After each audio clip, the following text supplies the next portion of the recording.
नमस्कार मित्रों, जीआईएस परिवार की ऑनलाइन क्लासेज में आपका बहुत बहुत अभिनंदन, सुस्वागतम। मित्रों, आप पढ़ रहे थे अशुद्धि संशोधन। आज भी हम इसका तीसरा भाग आपके लिए कराएंगे। पहले भाग में हमने अशुद्ध वाक्यों को शुद्ध वाक्य में बदलने के लिए 8 नियमों का अध्ययन करा। दूसरे भाग में हमने अशुद्ध वाक्यों को आपके लिए शुद्ध करना सिखाया। आज भी हम आपके लिए कुछ अशुद्ध वाक्यों को शुद्ध वाक्य करेंगे। कुछ अशुद्ध जो वाक्य हैं उन अशुद्ध वाक्यों को भी शुद्ध वाक्य बनाएंगे। ये तीसरा भाग है। ये अशुद्धि संशोधन आज समाप्त होने जा रहा है। देखिए बंधुओं, आप वाक्य देखिए नंबर 1। ठीक,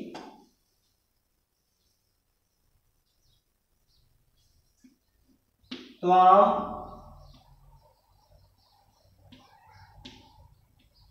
गोत्र पठति, ये है। तो देखिए इसमें गलत क्या है। लकार है लट लकार, क्रिया है प्रथम पुरुष एक वचन, जबकि कर्ता है मध्यम पुरुष एक वचन। ये गलत है क्रिया। कर्ता में आप छेड़छाड़ ना करें। कर्ता में आप छेड़छाड़ ना करें, क्योंकि करने वाले को डिस्टर्ब ना करें। यदि आपने करने वाले को डिस्टर्ब कर दिया तो मान लीजिए आप उसके संसार के सबसे बड़े शत्रु। यदि आपने उसको छेड़ दिया, उसके कार्य में रोड़ा आप यदि बन गए, तो मान लीजिए आपका अंत होने वाला। यदि उसकी पेश खाएगी, यदि उसकी पेश खाती है, तो निश्चित रूप से वो आपका अंत कर देगा। उसको पता है उसका कार्य गलत है, आपने उसको टोका है, लेकिन उसके अनुसार वो कार्य सही है, इसलिए आप उसके कार्य में रोड़ा ना बने। बचो भाई के तांगे में होकर निकल जाइए, यही संसार का नियम। वैसे वास्तविक ये नियम नहीं है, लेकिन आज के समय में ये नियम लागू होता है। क्यों? वास्तविक यदि नियम होता तो संसार चक्र नहीं चलता। आज भी ऐसे लोग हैं जो परिस्थितियों से नहीं घबराते हैं, लेकिन वे कम ही लोग हैं जो मुसीबतों का सामना करते हैं। बचो भाई के तांगे में हर व्यक्ति बैठना चाहता है और दूर से ही सेकता है, दूर से ही सेकता है। ये सेकना जो है, इसी के नाम पर मुझे एक दृष्टांत याद आया है। देखिए, एक दिन क्या हुआ, अकबर ने बीरबल से कहा कि बीरबल, जो कोई भी व्यक्ति सर्दियों के दिन थे, भयंकर सर्दी थी, एक तालाब था महल के पास में।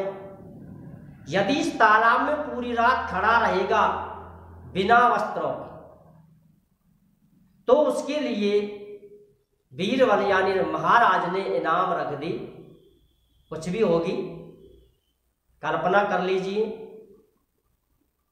तो नगर में चारों तरफ ये प्रचार प्रसार कर दिया गया कि महाराज के अनुसार यदि कोई व्यक्ति रात भर यदि इस तालाब में रहेगा बिना वस्त्रों के तो उसे इनाम मिलेगा। किसी ने हाँ नहीं की, लेकिन एक व्यक्ति ने हाँ की। वो व्यक्ति उस तालाब में चला गया। कड़ाके की सर्दी में उसने पूरी रात को निकाल दिया। सुबह जब महाराज ने उसे बुलाया, अकबर ने उसे बुलाया और उससे पूछा कि आपने रात किस प्रकार व्यतीत की। तो उसने कहा कि महाराज, आपके महल में एक दीपक जला हुआ था, मैं उसकी तरफ टकटकी लगाए देखता रहा और उसी के आश्रय पर मेरी रात्रि व्यतीत हो गई। राजा जोगी अगिंचल इनकी उल्टी रीत। राजा जोगी अगिंचल इनकी उल्टी रीत, इनकी उल्टी रीत होती है। तो राजा ने कहा कि आप तो मेरे जो दीपक जला हुआ था उसकी अग्नि से आप तप गए, यानी उसकी जो अग्नि थी उससे आपको ताप मिला है, अर्थात अग्नि मिली है, आपको सर्दी नहीं लगी, इसलिए उसने उसके लिए इनाम नहीं। अगले दिन बीरबल ने कहा कि राजा कहते हैं कुछ और करते हैं कुछ। पूरी रात सर्दी में रहा, फिर भी उसके लिए इनाम नहीं मिली। तो बीरबल ने एक नाटक किया, एक बांस लगाया, बांस में एक सब्जी बनाने वाला बर्तन रख दिया और नीचे अग्नि जलाकर बैठ गए। पूरे दिन वहीं रहा। अकबर ने कहा कि आज तो बीरबल नहीं आया है, पूरा दिन व्यतीत हो गया, बीरबल गया कहाँ, उसको ढूंढा जाए। सैनिक चारों तरफ गए तो बीरबल उन्हें नगर से बाहर मिला। बीरबल से कहा कि आपको महाराज याद कर रहे हैं। बीरबल ने कहा मैं यहाँ से नहीं आ सकता जब तक मेरा काम पूरा नहीं होगा, महाराज से जाकर आप कह दें। उन्होंने ऐसे ही महाराज से कह दिया, अकबर से कह दिया। अकबर बीरबल के बिना रह नहीं सकता। अकबर बीरबल के बिना अधूरा था, तो उसने कहा कि जहाँ बीरबल नहीं वहाँ अकबर नहीं, तो मुझे ही जाना पड़ेगा। अकबर वहाँ गए जहाँ बीरबल बैठा हुआ। अकबर ने कहा कि बीरबल ये क्या हो रहा है, इतनी दूरी पे, इतनी दूरी पर दाल बन रही है और नीचे अग्नि जल रही है, क्या ये दाल बन जाएगी, ये खिचड़ी पक जाएगी? उसने नाम तो खिचड़ी दिया था। महाराज मैं खिचड़ी बना रहा हूं, ये खिचड़ी बनेगी, चाहे कितने भी घंटे में बने, कितने भी दिनों में बने, लेकिन ये खिचड़ी अवश्य बनेगी। अकबर ने कहा कि ये खिचड़ी नहीं बनेगी, इसमें आग ही नहीं पहुंच रही है भाई बीरबल। तो बीरबल ने कहा कि महाराज जब इतनी दूरी मात्र ये 10 फुट होगी, 20 फुट होगी, 10 फुट ही मान लीजिए आप, ये 10 फुट से जब ये खिचड़ी नहीं पक सकते तो 1000 फीट की दूरी से आपके दीपक से जो व्यक्ति ताप लेगा, उस व्यक्ति को अग्नि लग जाएगी, उसको गर्मी लगेगी, अर्थात उसको सर्दी नहीं लगेगी। तो बंधुओं, अकबर ने कहा कि हे बीरबल, तेरी बुद्धि को सलाम है। उसने कान पकड़ा, उस व्यक्ति को बुलाया और उसके लिए इनाम दिया। तो यही है ये इसका भावार्थ। त्वम कुत्र पश्यसि, इसमें गलत है, ये मैं यहां लिखता हूं, त्वम कुत्र पश्यसि और प्रश्नवाचक चिन्ह। ठीक है बंधुओं, उदाहरण नंबर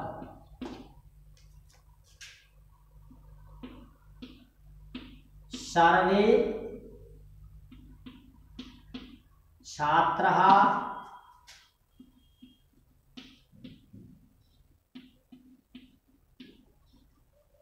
विद्यालये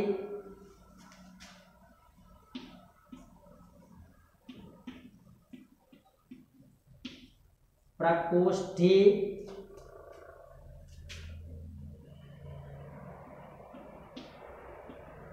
सन्ति।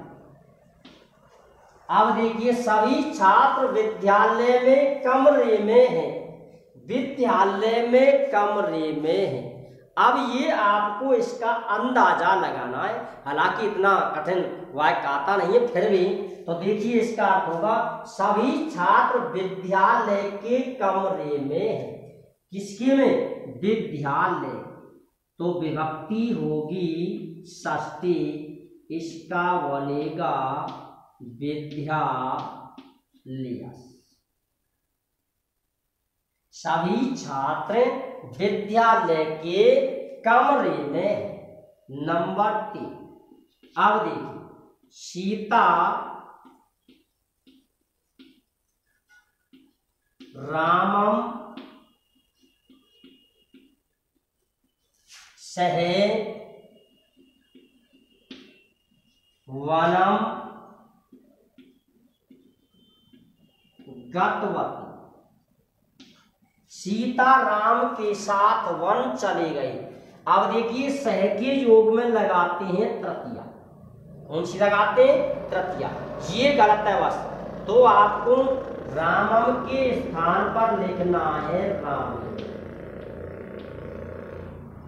ये शुद्ध करके आपको वाक्य को पुनः लिखना है। सीता रामेण सह वनम गतवती, सीता राम के साथ वन को चली। वाक्य नंबर 4, ये है वाक्य नंबर 4। अब देखिए,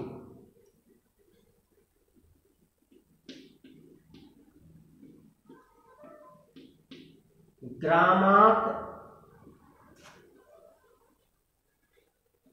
ग्रामम वही वृक्ष है आसी। इसमें क्या गलत है? देखिए, वही के योग में लगाते हैं पंचमी। वही के योग में कौन से लगाते हैं? पंचमी। और यहां लगी हुई है तृतीया, इसलिए आपको मात्र एक शब्द बदलना है और वो बदलना है ग्राम। क्या बदलना है? ग्राम। अब देखिए, वाक्य नंबर 5, बालक है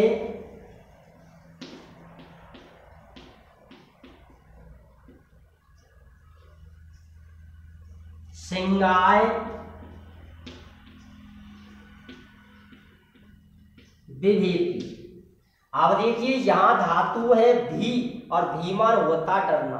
भी त्रार्थाना, भी धातु के योग में पंचमी लगाते हैं, जबकि यहां लगी हुई है चतुर्थ। यहां कौन सी लगी हुई है? चतुर्थ। इसलिए यहां जो गलत है वो है बाल का।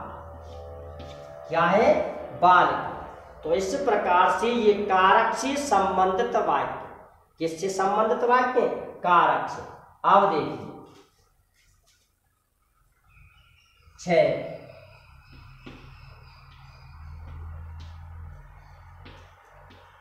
रामेण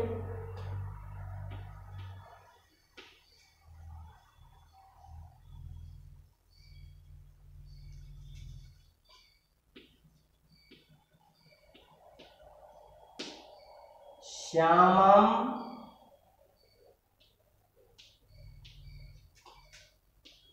अंतरा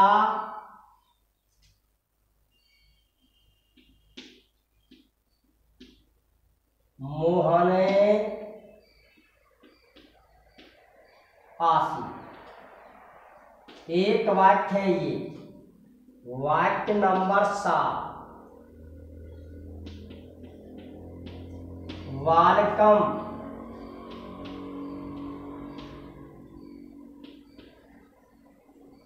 मोदकान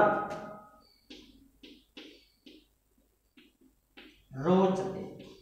एक वाक्य है ये, वाक्य नंबर 8। इसमें आप देखिए,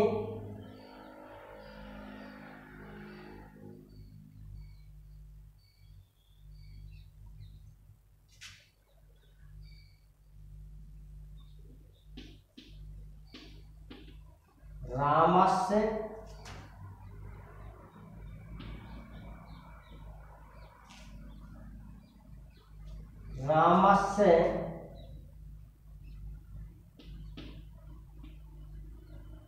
पृथक को अस्ति। वाक्य नंबर 9, वृक्षे अधे सिंह अस्ति। वाक्य नंबर 10,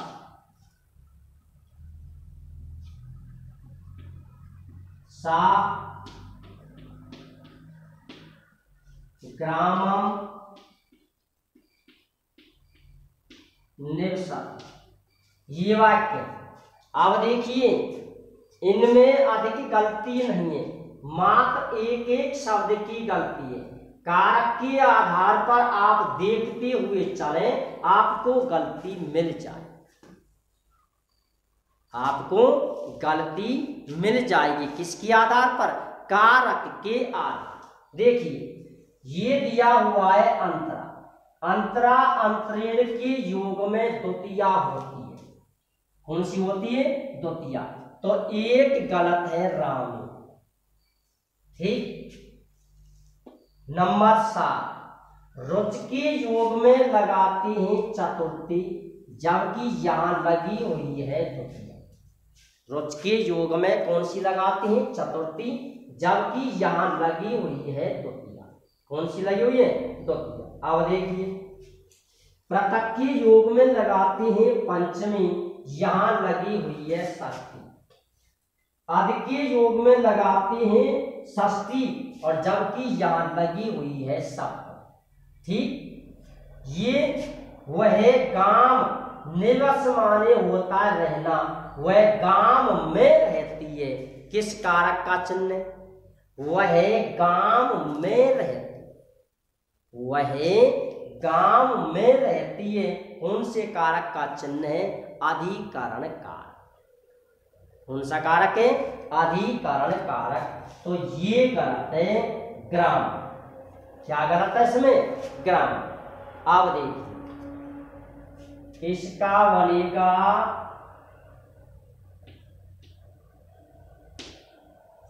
रामम, रामम श्यामम च। राम और श्याम के बीच में मोहन था। इसमें आएगा वालिकाय, इसमें आएगा रामा, इसमें आएगा वृक्षस्य, और इसमें आएगा ग्राम। इस प्रकार से आप जो गलत है उसी को ना लिखें, वाक्य पूरा लिखें। वाक्य पूरा आपको लिखना है। सा ग्रामे निवसति, वृक्षस्य अधे सिंह अस्ति, रामात् पृथक को अस्ति। अब इसमें आ जाएगा प्रश्नवाचक चिन्ह।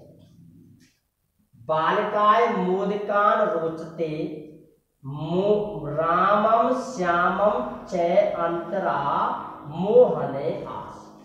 ये वाक्य इस प्रकार से आपको लिखने। त्वं कुत्र पठसि, सर्वे छात्राः विद्यालयस्य प्रकोष्ठे सन्ति। सभी छात्र विद्यालय के कमरे में। ठीक। सीता रामेण सह वनम गतवती, सीता राम के साथ वन को गई। ग्रामात वही गांव के बाहर वृक्ष था। गांव के बाहर एक वृक्ष था या वृक्ष था। बालक है सिंगात विभेते, बालक शेर से डरता। बालक किससे डरता है? शेर से। इस प्रकार से आप कठिन से कठिन वाक्य को भी, कितना भी कठिन हो, कठिन से कठिन वाक्य को भी सरल वाक्य बना सकते, यानी अशुद्ध वाक्य को आप शुद्ध वाक्य बना सकते। मात्र आप एक ही बिंदु है और उसी का बार बार मैंने जिक्र किया है।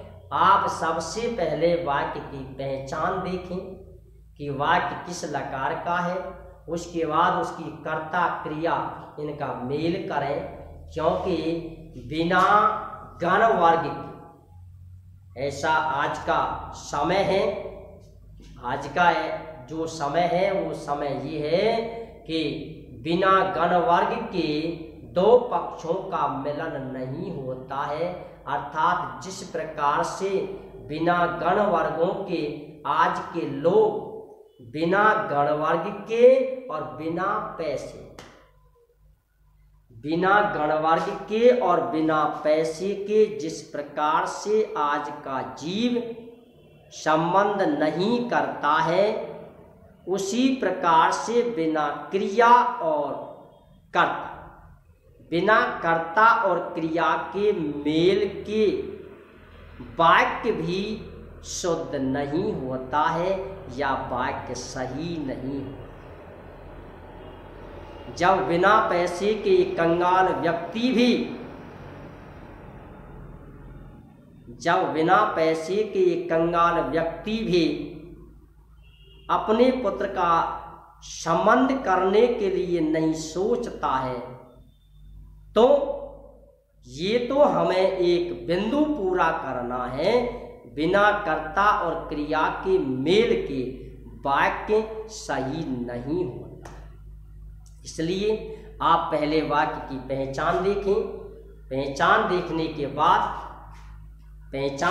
के बाद उसकी जो लकार है उसकी क्रिया आप मनन करें, उसके बाद में कर्ता क्रिया का मेल करें, और यदि उसमें कोई कारक का नियम लगा हो तो उस कारक के नियम को आप उसमें दिखाएं। यदि आपने कारक का नियम नहीं दिखाया है तो भी आपका वाक्य गलत हो सकता है। एक प्रश्नवाचक चिन्ह का विशेष ध्यान रखें। कभी कभी वो क्या करता है कि वो प्रश्नवाचक शब्द दे देता है, प्रश्नवाचक चिन्ह नहीं लगाता, तो आपको उसमें प्रश्नवाचक चिन्ह लगाना है। और कभी ऐसा भी वाक्य दे देता है कि वाक्य बिल्कुल सही हो, लेकिन हमारा दिमाग घूमता है कि ये गलत वाक्य है और गलत को हमें सही करना है, जबकि उसने सही दे दिया है, उसमें आप सही गलत करेंगे, उसको सही नहीं करेंगे, बजाय सही वाक्य के आप उस वाक्य को गलत कर दो। ठीक है बंधुओं, इस प्रकार से आप जो अशुद्धि संशोधनम है, ये जो टॉपिक है ये समाप्त होता है। आप इसका गहन अध्ययन करें, कम से कम प्रतिदिन 10 दिन तक, कम से कम 10 रोज तक, 10-15 रोज तक आप कम से कम 10-20 वाक्य बनाएं, और इनसे हमें आपके लिए फायदा होता है, हमें प्रशंसा होती है। आपके लिए फायदा ये होगा कि आपकी वाक्य जो रचना है वो सही होगी, उसमें आपको सफलता मिलेगी, वाक्य भी आप बनाओगे, शुद्ध भी आप करोगे, कारक का भी ज्ञान आपके लिए होगा। तो मेरे कहने का भाव ये है कि इससे आपके लिए व्याकरण का ज्ञान बढ़ेगा, ना कि घटेगा। ठीक है बंधुओं, जय हिंद, जय भारत, गुड बाय, नमस्ते।